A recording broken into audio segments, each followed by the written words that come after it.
Breaking news, our conclave coverage continues as you take a live look here at the Cardinals. 133 of them eligible to vote for the next pope. Listening in here, they are processing from the Pauline Chapel to the Sistine Chapel. Let's take a moment and listen in together.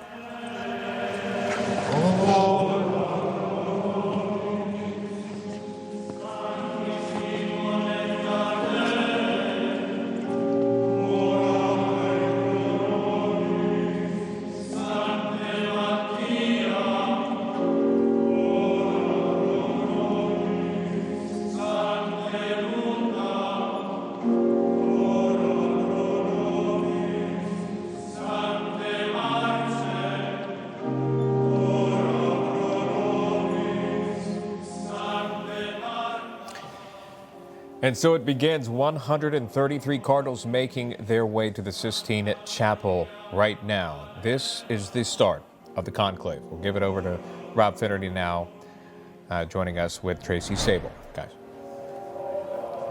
Sean, Emma, thank you for that. Boy, what a historic moment from Easter Sunday to the death of Pope Francis on Easter Monday, April the 21st, to here we are.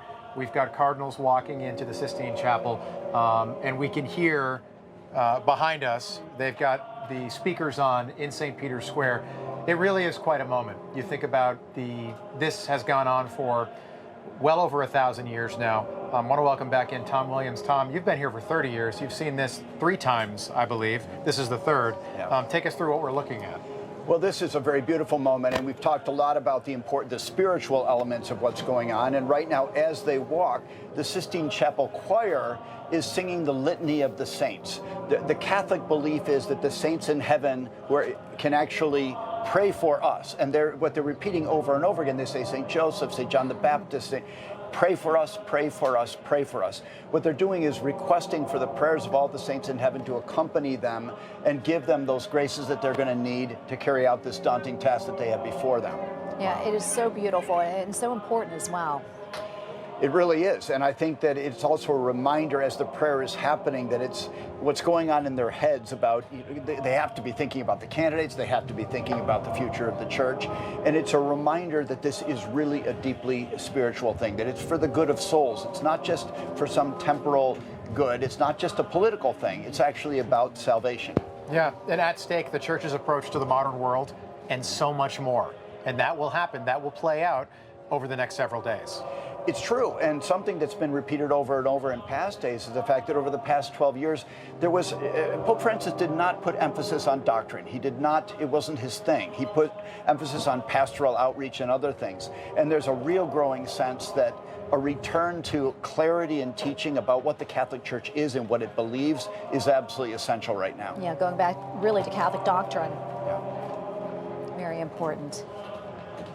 And now they're walking into where you could just see where they will start the voting process moments ago. Yes, they're entering the back door of the Sistine Chapel, walking straight forward. And again, before their eyes is that absolutely magnificent and awesome, in the truest sense of the term, yes, fresco of the Last Judgment, painted by Michelangelo. And right now, Tom, we're looking at the possible successors to Peter right now. We see Pietro Parolin, who is the Secretary of State. Correct. Also, Cardinal Sarah and Cardinal Tagle. Let's talk about them. These are the names that we've heard quite a bit coming up.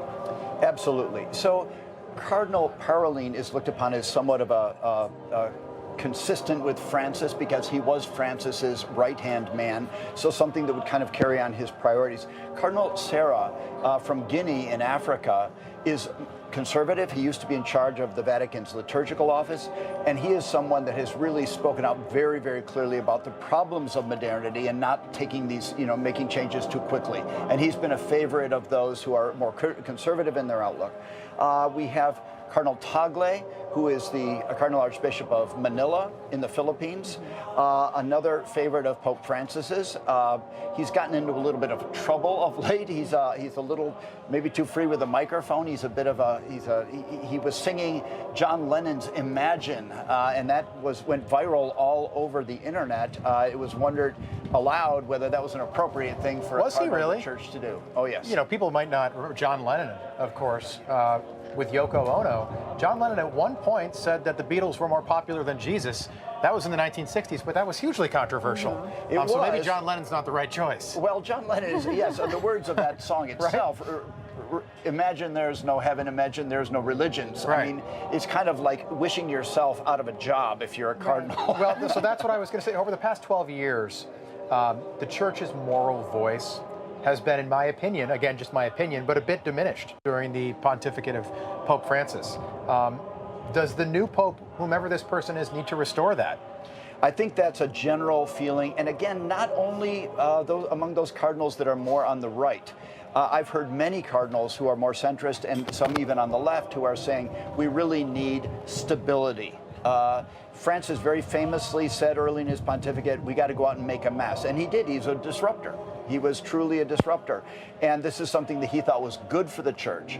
But it can't go on forever. And a lot of cardinals, I think, right now, think it's time to clean up the mess, regain some stability and some clarity again in the church's teaching and her own identity. Yeah, and one of the cardinals that people are looking to do that they think may be a possible candidate to more a traditional bent is Cardinal Erdo of Hungary. We saw his picture just a moment ago. Talk to us a little bit more about him and where he stands on things. Cardinal Peter Erdo of Budapest has been a favorite from the get-go among conservatives.